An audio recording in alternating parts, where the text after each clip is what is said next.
Sabi ko karon mahadlok na ko mag-inustara magbiyahe kay tungod jud ko nagtakihon ko sa calcium. Kabalo ba mo guys, ang tao once na atakihon sa calcium munam ng iyang naw. Munam and then mangkahi ang heart malumos kinakaginawa. Mangkahi siya makitikig ka. So muna siya bantajan siya na kayo. Ang tao wala na calcium delikado kayo.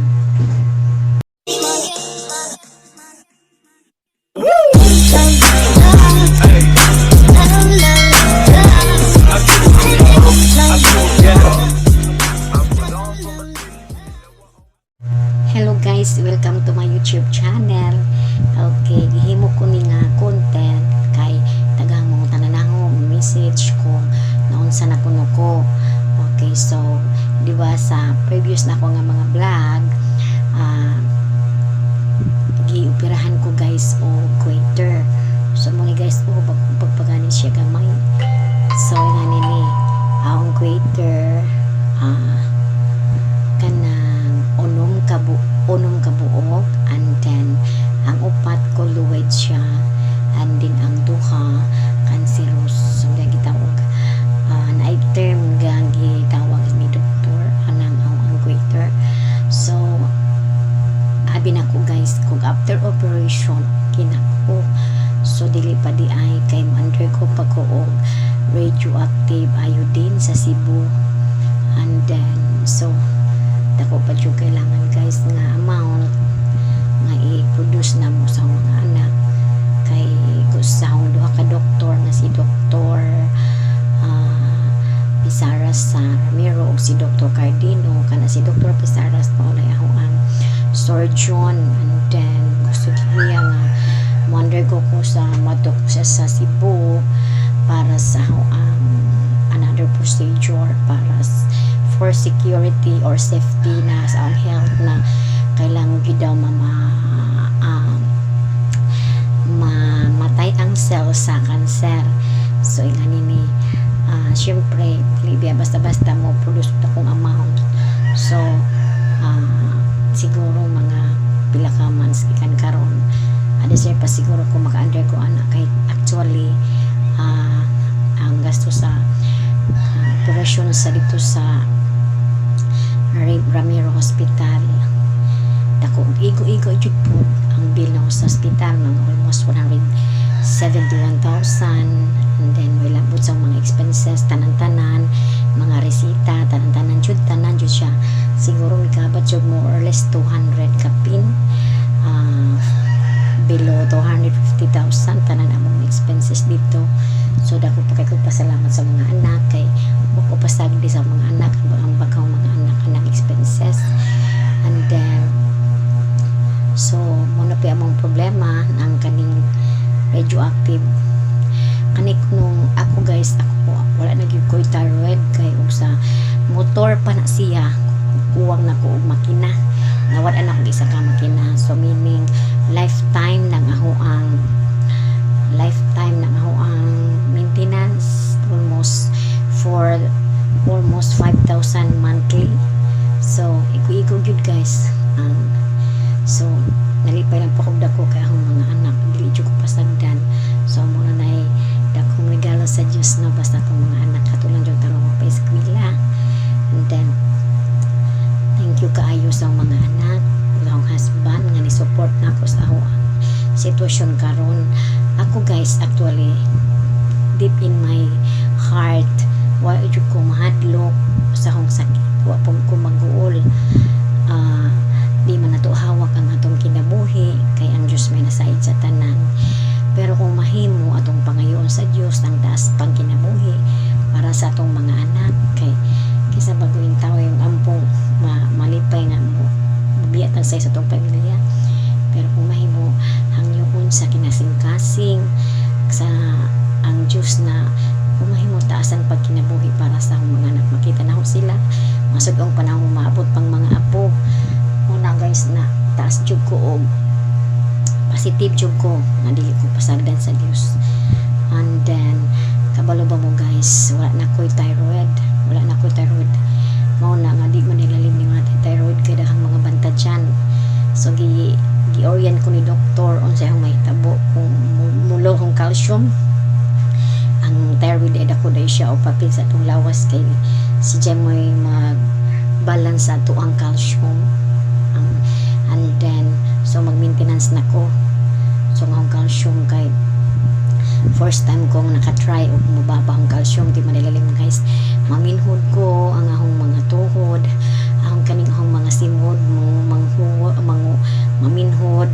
So mo ni bantayan ni doktor. Gingan ko daan ni doktor before pa ko paguli ingon siya nga timan na yang imuhang ta calcium pag mababa gani una na kay binhod na jud kaayo ayo nagdugay-dugay adto na ka sa ospital unya ang imong buhaton ingon mo ang ER na magpatusok ra ka og injection nga gitawag na calcium glucose o calcium gluc baron mo baron basta and then bantaji ang nurse nga magtusok sa imong calcium nga dili dapat maubos og 30 minutes ang tusok dapat 30 minutes gina siya isod sa lawas kay dako kadaot og mo paspason og tusok ang calcium gluc kay cardiac arrest ka singa na giday guys. So dako gyud ayo og bantayan kung ang tao wala na thyroid nga hantod karon guys ga-adjust pa ko sa akong lawas kanang wa pa jud ko totally mahin kay murag ang gibati bitaw kanang murag bago kong nanganak nga huway pang ang mga tuhod wa pa koy saktong umuhay mo na nga nagbantay gid ko sa akong lawas guys kay di giday lalim ning wala na tay calcium o thyroid. So nga nini nagbisita mi sa doktor last Monday si Dr. Pisaras siya kong giprangkahan andi daw ko pwede o di ko undergo anang kitaw ko atong radioactive iodine kay para ko no in case nga di na siya mabalik aron ang cells ko sa cancer mapatay. So sad to say madi baya madali ang amount nga among i-provide kay almost base sa akong sa katinuod dako kay nang amount sa una pa to 100,000 siguro kailangan jud mi makaandam mga below 200,000. So sa min among pangita nga among gastos sa ospital pagka-opera hapit na biya pod igo be postong kadtidara. So mo na magtigom pa jantan mi guys nga kalian mis Ginoo na dili mi magdugay makakita niya ang amount. Gi-orient na ko unsay bation o unsay mga possible buhaton kung mag-IOD radioactive. Ginan ko niya nga isog baka ma'am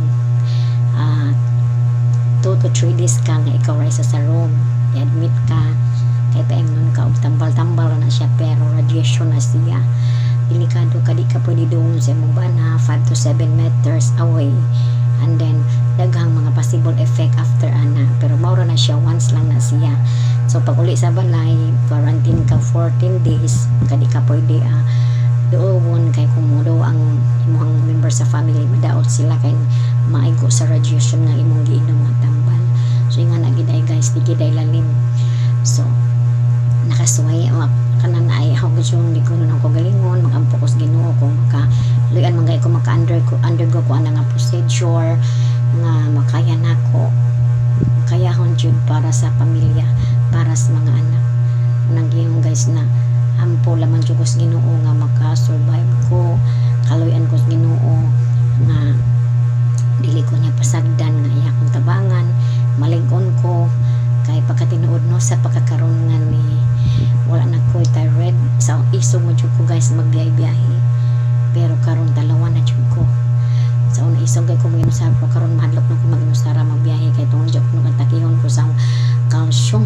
Kabalo ba mo guys ang tao once nga atakihon sa calcium munam nang iyang naw munam and then mangkahi ang heart malumos inakaginawa mangkahi siya mukitikig ka so muna siya bantajan siya na kayo amat sa ang PM na ho na nang musta daghang kayong salamat po sa labi na sa ang mga Dipid family sa Gendolman District ng mga teachers na personal message jud ko makatabang mo pod guys no makalipay pod ta na naay po ni ang musta ni PM o sa po mga subscribers. Pasensya na mo, nalangan wala dyan ko ka-vlog, di pa ko ka-vlog lesson karon sa pagkaroon kay ga-adjust pa ko sa tingog kay mahadlok pa ko mo pakusok ng tingog kay di murag di pa din ako kaya mo ibalik sa dati itong tingog ng pusog. And then ako guys ayaw mo og kabalaka kay wala dyan ko wala dyan ko yung matandog ko nga nabalaka ko naguo ko sa sitwasyon nang mag-uulman ta nga natay katungod mangayo sa Dios, natay katungod mangayo sa Dios nga kinasing-kasing or kumbaga taimtim na panalangin na magkabilang gyapon ta og positive na di ta maluya kay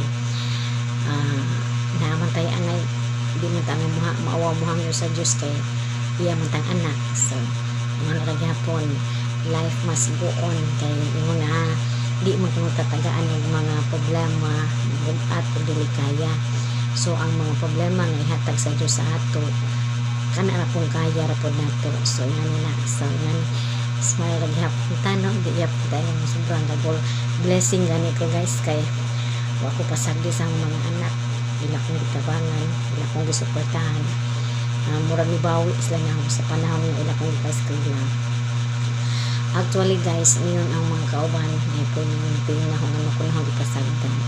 Wala na ulit ipasagdan. Sa panahon na nag-start yung greater, how you din atiman, inong po po pampahilis. Diyan na sa time na nagilagay ko lang itong pagkamatay sa hungan ng bana, yan na ang mga anak yung makabuok, dito na nasukod ng amorag na padapin na ang sitwasyon, o sa'yo makainom ko, o sa'yo bigid yung mga permanente. So, never did ang time na 27 years gapuyo lang akong dito sa loob. So, nahimo na siyang cancer. So, nangyay mo na gili-gili ang ipasagdan ang greater gas. Please on to the learn kung naay mo yung mga greater, ipaatiman dyan na siya ang doktor. Kaya maparihadjud mo na ang sitwasyon. Kaya yun ang doktor na kung malangan-langan ang greater sa mo liog may possibility nga mahimo siyang cancer guys.